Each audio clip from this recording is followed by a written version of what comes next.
প্রায় ২ দশক পরে বিএনপি ক্ষমতায় ফেরার সঙ্গে সঙ্গেই বাংলাদেশে ফিরে এসেছে তাদের ট্রেডমার্ক লোডশেডিং ও জ্বালানি সংকট। বাসাবাড়ি থেকে শুরু করে কলকারখানা সব জায়গায় একই অবস্থা। কারখানায় উৎপাদন কমছে, অনেক জায়গায় কাজের শিফটও কমিয়ে দেওয়া হচ্ছে, নতুন চাকরির সুযোগও ধীরে ধীরে কমে যাচ্ছে। সবচেয়ে বেশি চাপটা পড়ছে সাধারণ মানুষের ওপরেই। কিন্তু একটি বিষয় চিন্তা করে দেখুন তো, বাংলাদেশে কি সত্যিই এমন অবস্থা হওয়ার কথা ছিল? কারণ দেশে তো পাওয়ার সিস্টেম মাস্টার প্ল্যান অনুযায়ী একটি কাঠামো তৈরি করা হয়েছিল। কখন কত বিদ্যুৎ লাগবে, কিভাবে সেই চাহিদা পূরণ হবে, কোন উৎস থেকে কতটুকু উৎপাদন আসবে, সবকিছুর একটা রোডম্যাপ ছিল। কিন্তু হঠাৎ করেই যেন সেই ধারাটা থেমে গেছে। ৫ই আগস্টের পর থেকে জ্বালানি খাত আগের সেই ধারাবাহিকতা হারিয়েছে। একটু পেছনে গেলে বিষয়টি আরও পরিষ্কার হবে। COP26 সম্মেলনে প্রধানমন্ত্রী শেখ হাসিনা ঘোষণা দিয়েছিলেন ২০৪১ সালের মধ্যে বাংলাদেশকে নবায়নযোগ্য জ্বালানির একটি বড় হাব বানানো হবে, আর মোট জ্বালানির ৪০% আসবে গ্রিন ও ক্লিন এনার্জি থেকে। এই লক্ষ্য সামনে রেখে একের পর এক প্রকল্প নেওয়া হয়েছিল। সৌরবিদ্যুৎ, বায়ুবিদ্যুৎ, এমনকি বর্জ্য থেকে বিদ্যুৎ উৎপাদনের উদ্যোগও ছিল। ২০২৪ সালের আগস্ট পর্যন্ত ৪০টির বেশি নবায়নযোগ্য বিদ্যুৎ কেন্দ্রের অনুমোদন দেওয়া হয়েছিল।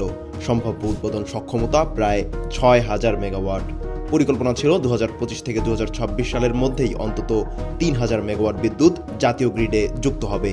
ভাবলেই বোঝা যায় আজকের এই পরিস্থিতিতে ওই বিদ্যুৎটা থাকলে কতটা স্বস্তি মিলত।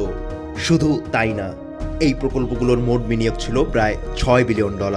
অনেক বিনিয়োগকারী জমি অধিগ্রহণ থেকে শুরু করে অনেক কাজ এগিয়ে নিয়েছিল।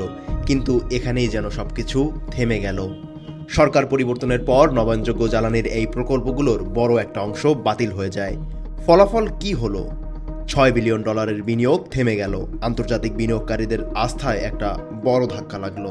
এর পাশাপাশি আরও কিছু বড় পরিকল্পনাও থেমে যায়। পায়রায় ৬০০ মেগাওয়াট সৌরবিদ্যুৎ প্রকল্প, এডিবির সহায়তায় ৫,০০০ মেগাওয়াট সৌরবিদ্যুতের সম্ভাব্যতা যাচাই, আর জামালপুরের মাদারগঞ্জে বিশ্বব্যাংকের সহায়তায় ১০,০০০ মেগাওয়াট সৌরবিদ্যুৎ প্রকল্পের মহাপরিকল্পনা। এখানেই একটা বড় প্রশ্ন চলে আসে।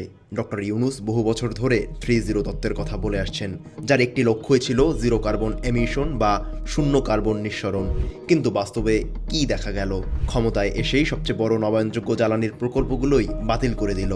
আর আজ আমরা দেখছি বিদ্যুৎ সংকট, গ্যাস সংকট, উৎপাদন কমে যাওয়া, অর্থনীতির উপর চাপ। একটু ভেবে দেখুন তো, যদি সেই প্রকল্পগুলো চালু থাকতো তাহলে অন্তত ৩,০০০ মেগাওয়াট বিদ্যুৎ এই সময়ে যুক্ত হতো। শিল্প খাতে চাপ অনেকটাই কম থাকতো। জ্বালানি সংকট এতটা তীব্র হতো না। জ্বালানি খাতের সিদ্ধান্তের ফল একদিনে আসে না, এগুলো সময় নিয়ে প্রভাব ফেলে। সবশেষে একটা প্রশ্ন থেকেই যায়, আমরা কি নিজেরাই আমাদের সম্ভাবনাগুলোকে বন্ধ করে দিচ্ছি?